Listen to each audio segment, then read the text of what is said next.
প্রিয় বন্ধুরা, মালয়েশিয়ায় বাতু কেভস ভ্রমণের দ্বিতীয় খণ্ড নিয়ে উপস্থিত হলাম। আশা করছি আজকের খণ্ডটিও আপনাদের কাছে বেশ উপভোগ্য হবে।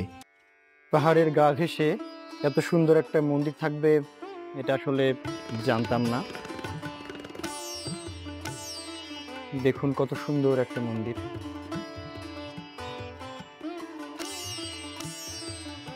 বিশাল একটা পাহাড় দেখতেই পাচ্ছেন, অসাধারণ দৃশ্য।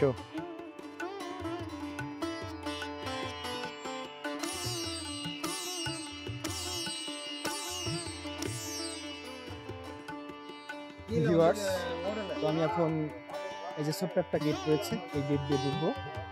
তো এখানে টিকিট করে ঘুরতে হয়। আমি অলরেডি টিকিট কেটেছি, পার পারসন 10 রিঙ্গিত।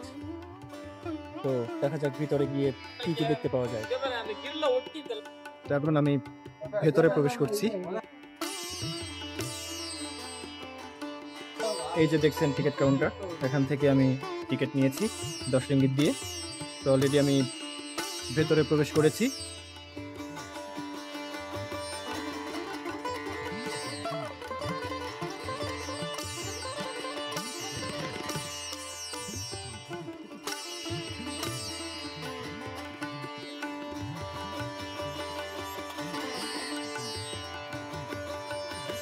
তো আমি এখন পাহাড়ের গুহার মধ্যে প্রবেশ করছি। জীবনের প্রথম পাহাড়ের গুহায় প্রবেশ করছি আমি। মনে হচ্ছে গুহার মধ্যে লাইটিং করা আছে এবং বেশ সুন্দর কিছু দৃশ্য হয়তো উপভোগ করতে পারবো। তো দেখতে পাচ্ছেন এখানে ঠাকুরের মূর্তি বানানো রয়েছে, সেই সাথে আরো অনেক মূর্তি রয়েছে। তো আমরা এখন ওদিকে এগিয়ে যাই। আসলে বাম পাশের ওই পথটা দিয়ে ভিতরে যাওয়া যাবে না, ওটা বন্ধ করা আছে। এই পাশ দিয়ে যেতে হবে, ডান পাশেরটা দিয়ে। আমি সেটা দিয়ে এখন এগিয়ে যাচ্ছি।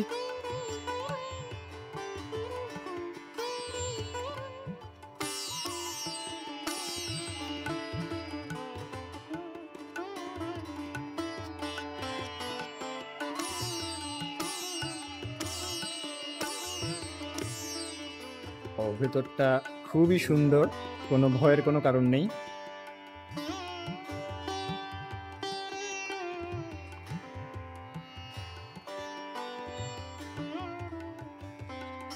অসাধারণ, নিজের চোখে না দেখলে আসলে এর সৌন্দর্য এক্স্যাক্টলি প্রকাশ করা যাবে না।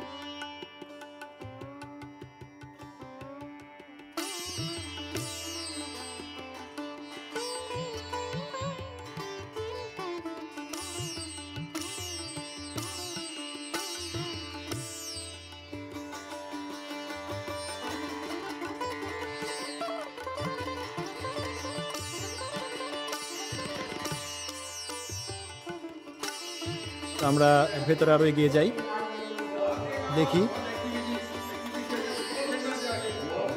ওয়াও, এটা কি কুম্ভকর্ণ নাকি? মনে তো হচ্ছে কুম্ভকর্ণ ঘুমাচ্ছে। অসাধারণ, ওই যে দেখুন ঘুমিয়ে আছে কুম্ভকর্ণ। কুম্ভকর্ণই তো মনে হচ্ছে আমার কাছে। আর এই যে দেখুন, এই যে পাহাড়ের গুহার মধ্যে এত সুন্দর কিছু দেখতে পাবো এটা আসলে আমি ভাবতে পারিনি। আমি ঠিক বলে বোঝাতে পারছি না এই মুহূর্তের অনুভূতিটা আমার কেমন। যেমন সুন্দর সুন্দর মূর্তি, ঠিক সেই রকম আলোকসজ্জা,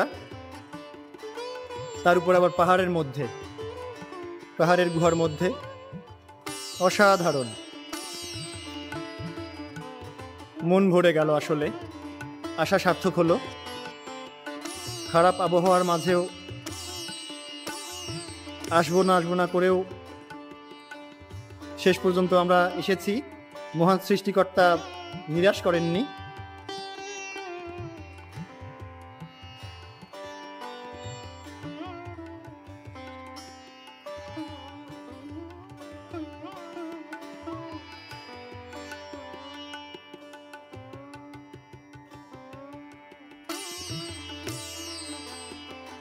এই যে আরও উপরে যাওয়ার সিঁড়ি রয়েছে।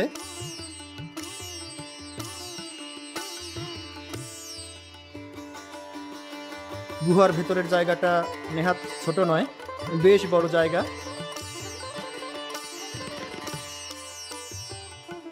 তো ভিউয়ার, আমি এখন এই সিঁড়ি দিয়ে একটু উপরে উঠে যাই, দেখি আরও কী কী দেখতে পাওয়া যায়।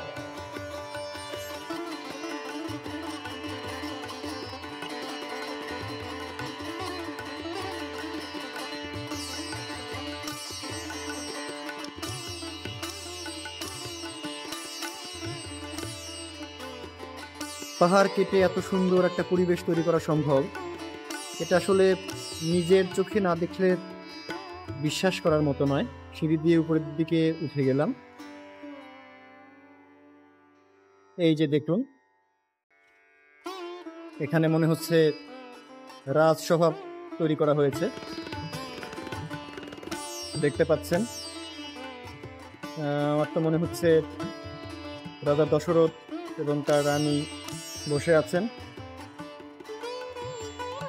সেই সাথে ওনার রাজদরবারের অনেকেই আছেন এখানে। এরকমভাবেই একটা প্রেক্ষাপট তৈরি করা হয়েছে। তো যাই হোক, দেখুন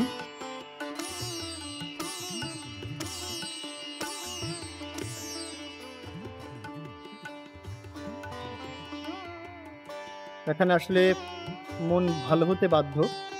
এখানে মনোমুগ্ধকর একটা পরিবেশের সৃষ্টি করা হয়েছে।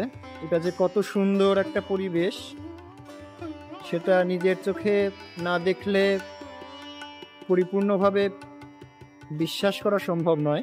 আরে ঝর্ণাও আছে মনে হচ্ছে, দেখি তো, সামনে একটু এগিয়ে যাই।